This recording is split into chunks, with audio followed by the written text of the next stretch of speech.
It's just after 10 p.m., an apartment complex, dim lights, quiet night. A silver Lexus turns into the lot. A pickup truck follows. She recognizes it immediately. She doesn't panic. She parks beside a marked police cruiser. Then she starts recording. What happened next lasted less than 7 minutes. Her name was Donasia Alexis Holloway. She was 22 years old, an only daughter, a college student. She was from Charleston, South Carolina. She ran track in high school. After graduation, she continued her education at Trident Technical College before enrolling at Coastal Carolina University. She worked while going to school, paid her bills, lived on her own, the kind of plans that stretch forward, graduation, stability, growth. And somewhere during that season of becoming, she met Justin Cole Carroll. At first, nothing screamed danger. He was attentive, around often, interested. He wanted to know where she was, who she was with, why she didn't answer fast enough.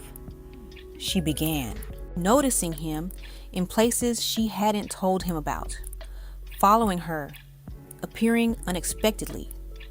One day, he called her asking where she was. He was inside her home, playing with her puppy. Make that make sense. By January 2021, things crossed a line that could not be smoothed over. He shoved her. He pointed a handgun at her. He was charged with first-degree domestic violence. She ended it. She went to court. She got a no-contact order. He was legally ordered to stay away from her. And she did not stop there. She blocked him on social media, changed her phone number, then changed it again. Stayed with family when she felt uneasy. Her family helped her file paperwork. They even reached out to his family, sat down with them, tried to understand him. She did everything she was supposed to do. He was out on bond. He continued calling, following her. She felt watched.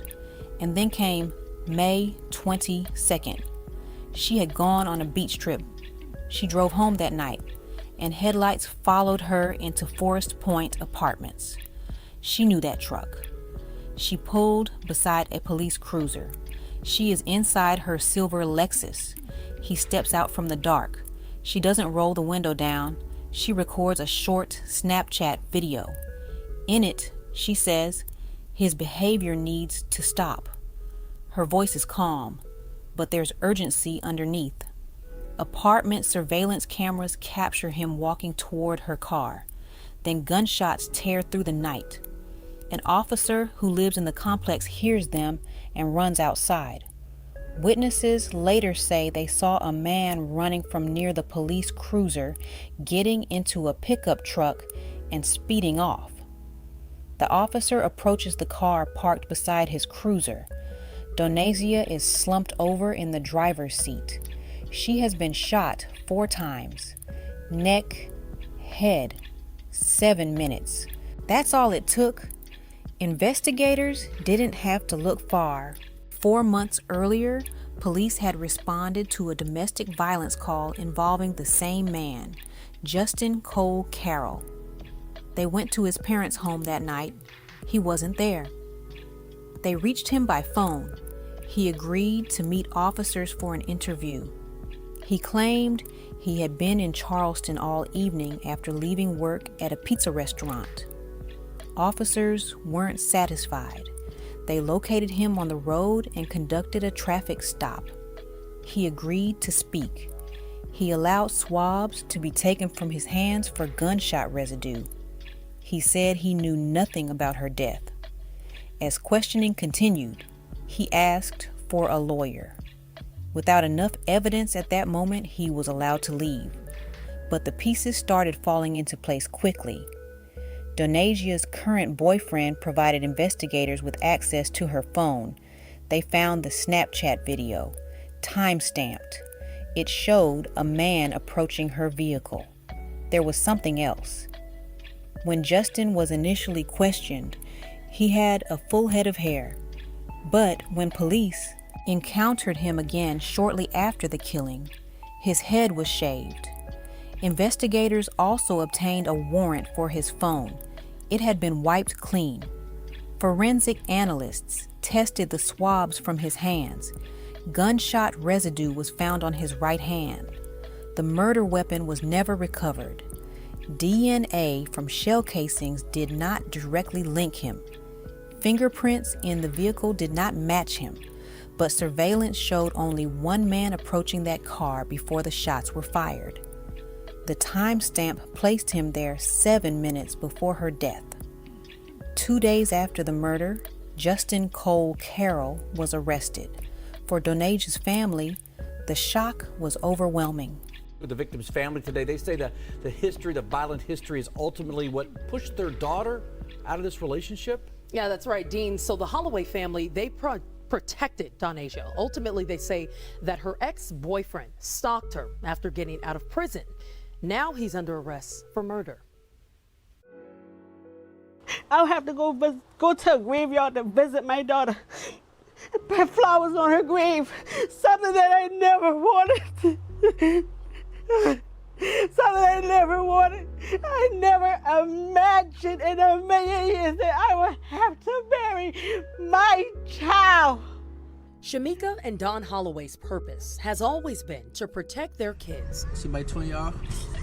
She has a lot of friends, a lot of people who she call her brothers, her cousins. You understand what I'm saying? People that they grew up together. And he didn't like that. The Holloways tell us Donasia Holloway Epps ended her 2-year relationship with Justin Cole Carroll. One night he have followed her home. And when she saw him, she turned around, came back. There was another time that he called her phone again, talking to her, asking her, where you at? And he was in her house playing with her puppy. Things escalated Saturday, May 22nd. Walterboro police found Donasia shot dead in her car at Forest Point Apartments. The following Tuesday, they arrested Carroll. He took a part of me, part of my heart. I would never be the same. Family says they took steps to protect their daughter, blocked Carroll on social media, changed her phone number several times, let her stay at their home, helped her file a restraining order, even reached out to Carroll's family. And I stayed there with them an hour one time, getting to know them. But like I said, you know, you can only raise a child the best way you can. In 2016, Charleston police charged Carroll with 5 counts of attempted murder. And this past January, Walterboro police charged him with domestic violence and possession of a firearm. With him striking down my niece because of rejection that he can't take. Now she's not here anymore. All that family has left of Donasia is her pets and memories. They want Carroll this time to be sentenced to life. And she's gone forever. All I have is memories. And something even more heartbreaking is that the family tells us that they haven't actually seen her body because this case is still under investigation. So they are preparing themselves to really take all of this in. This case, details are still coming in to exactly what's going to happen next. But they say the takeaway they want people to know is that if you're in a domestic violent situation, to remove yourself, but for the perpetrators to realize when a relationship is over, it's over. Nearly 3 years later, the case went to trial. April 2024. The prosecution laid out the timeline clearly. The Snapchat video was shown to the jury. Surveillance footage was presented. Forensic experts testified about gunshot residue found on his hand. Investigators explained how his phone had been wiped. The defense focused on what was missing: no murder weapon. No DNA directly tying him to the gun, but there was no alternate explanation. No other person placed at that car. No explanation for the gunshot residue. After deliberations, the jury returned a verdict: guilty. Justin Cole Carroll was sentenced to 60 years in prison. For her family, the sentence brought accountability, but not peace. She was 22, out on bond, under a no-contact order, and still he was able to follow her home. She did not ignore warning signs. She tried to protect herself. The system placed conditions on him. Conditions only matter when they are enforced. And 7 minutes changed everything.